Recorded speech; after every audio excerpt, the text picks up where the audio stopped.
Hello guys, I'm back. You know, sad and tough times have come for me. If you watched my previous video, you know about my recent adventure, which resulted in me being banned from my favorite pub.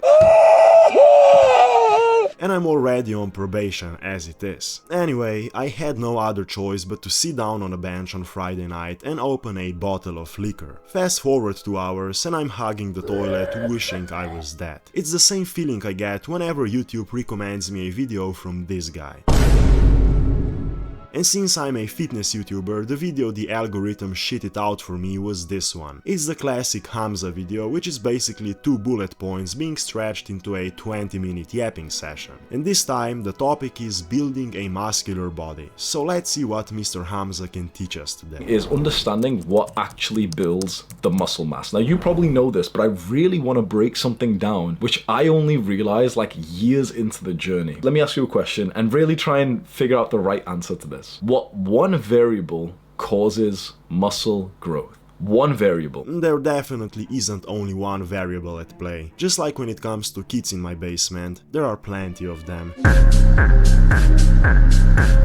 And all of them are crucial when it comes to building muscle. To put it simply, the first one is resistance training, which damages your muscle to a certain extent and forces your body to adapt by making those muscles stronger. The second one is a hypercaloric diet with enough daily protein intake, or essential amino acids to be more precise, which repairs and builds those muscles. And the third one is recovery and rest, where besides the aforementioned diet, sleep plays the most important role, in most cases 8 hours per day. Is it diet, protein? Is it sleep? Is it testosterone? It's none of those things. It's all of those things, Mr. Hamza, and like I said, they are all of great importance. The one variable is training. It is stimulating the muscle growth. Because imagine this, there's lots of people on earth who sleep pretty well, but they're not just jacked unless if they train. Yes, and there are many people on earth who go to the gym and train but don't sleep enough and eat like shit, and as a result, they almost look like they don't train at all. This is how it works, right? This is the interesting point. The guy who trains, even if he's got a shit diet, even if he's got shit sleep, even if he's got pretty low testosterone, can still build muscle. No, he won't. With a poor diet that lacks sufficient protein intake, a fucked up sleep schedule and low testosterone levels on top of all that, you will build little to no muscle, regardless of how good and optimized your training is. Unless you are Gymshark sponsored athlete, of course. The single most important lever you could ever touch when it comes to building muscle is not sleep, testosterone, diet, at all. Those are way smaller than most people realize. Quite the opposite, Mr. Hamza. These factors are far more significant than people realize, and I've said many times in my previous videos how recovery is often disregarded. It's like that one quiet kid in an American school whom nobody notices until he shows up one day with a guitar case.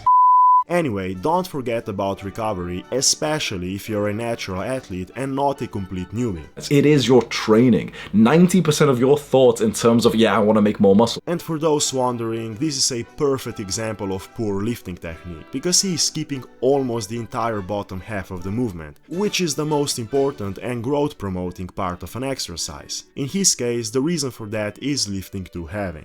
Should go into the way that you train. You can have awesome sleep, but if you train like a bitch, you're not gonna make progress. But if you train extremely hard, and let's say you're working a full-time job and you're studying and you've got nighttime shifts and everything, and you can only sleep like 5 hours, you will overtrain and burn out your central nervous system pretty quickly. You'll still gain more muscle mass than the guy who's got really good sleep but then doesn't even go to the gym, he skips the gym days. Yeah, no shit. More than a guy who doesn't train at all. He's comparing apples to oranges here. Believe me, he wouldn't be so loud if he had to compare his Adonis to someone who sleeps 8 hours a day, eats properly and trains. And what exactly can you do to make more muscle in terms of your training? What I have personally found, it's gonna sound stupid and weird, and I know people are gonna disagree, but this is just what I've seen in my life. You've got to train like a real bodybuilder. No, not really. Look, most bodybuilders you see on YouTube have 10 to 15 years of lifting behind them, are on decent amount of gear and have their training programs tailored to their individual needs and goals. So teenage Teenagers who watch Hamza are definitely not the right audience to copy such bodybuilding training programs. Not like the fitness YouTubers who tell you the same workout routine, which is heavy compound lifts or heavy bench press, followed by isolations, 8 to 12 reps. Every single big motherfucker I've trained with, every single bodybuilder I've trained with, is on performance enhancing drugs and has, like I said, 10 years of lifting experience. In most cases, that is. Every time, if you go into the gym and there's jacked looking Chad in there and you see their workout routine, it's so weird. They will never ever do heavy bench press, heavy deadlift, heavy pull-ups. They never do that. Stupid little pent.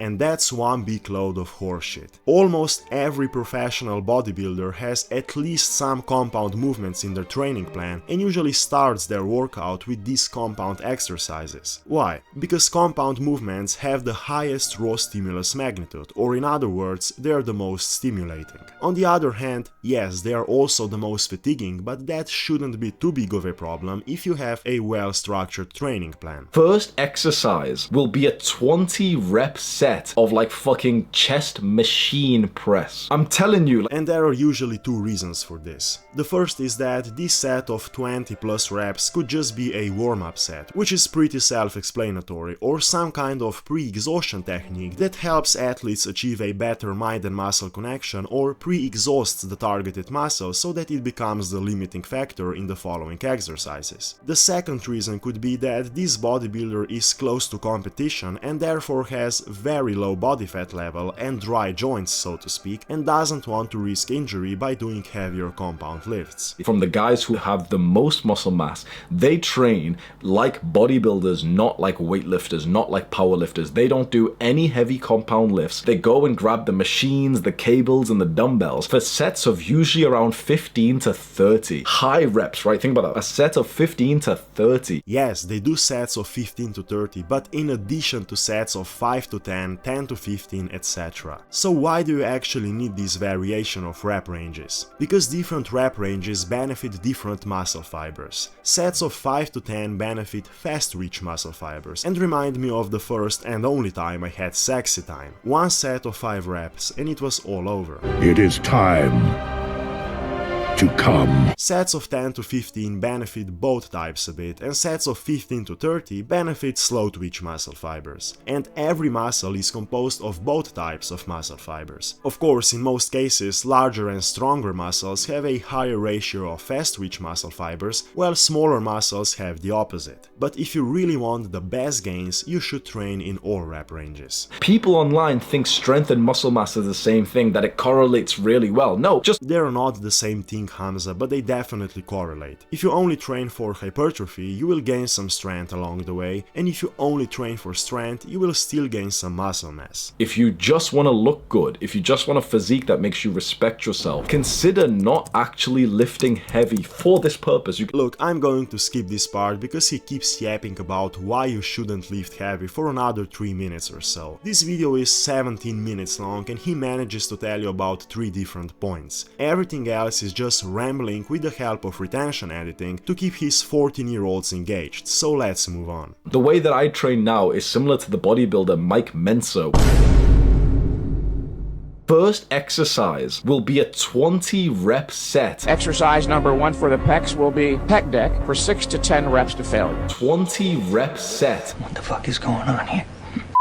So basically, you hit failure, then the set starts. No, then the set ends. Going beyond failure is completely unnecessary for 99% of gym goers, especially for his audience where the oldest subscriber is probably 16. If you reach failure with good technique, you've already done more than enough. Going beyond failure will just additionally fatigue your muscles, joints and central nervous system for practically zero additional gains. Yes, you can do force reps and partial reps on side delts raises, calf raises, etc. Not if you're a beginner, of course, but on exercises like bench press, which he just mentioned, you're just beating up your body for absolutely no reason. And if you like it so much, you have other ways of doing it. Then from there, you basically need your spot to help you to like lift up the weight. Let's say we're doing like incline Smith machine press, right? So for the upper chest. Basically, I'll hit failure on the set first. It'll take me like 15 reps. I can't push it up anymore. Then my spot spotter will come, he'll lift up the weight and then let go, and I will literally just take all. Now I see why so many people and YouTubers have called you a hypocrite in the past year. This entire video is about lifting lighter weights for high reps, which according to you is supposed to be the best way to gain muscle. Yet you are showing exactly the opposite. There is no way you can do 8 clean reps with 50 kilo dumbbells on the incline, let alone 15 to 30, so I am a bit confused. All the resistance. Then he'll lift it up with me and we'll literally do as many reps as possible, to the point that he can't even lift up anymore. When both of us, my spotter has hit failure,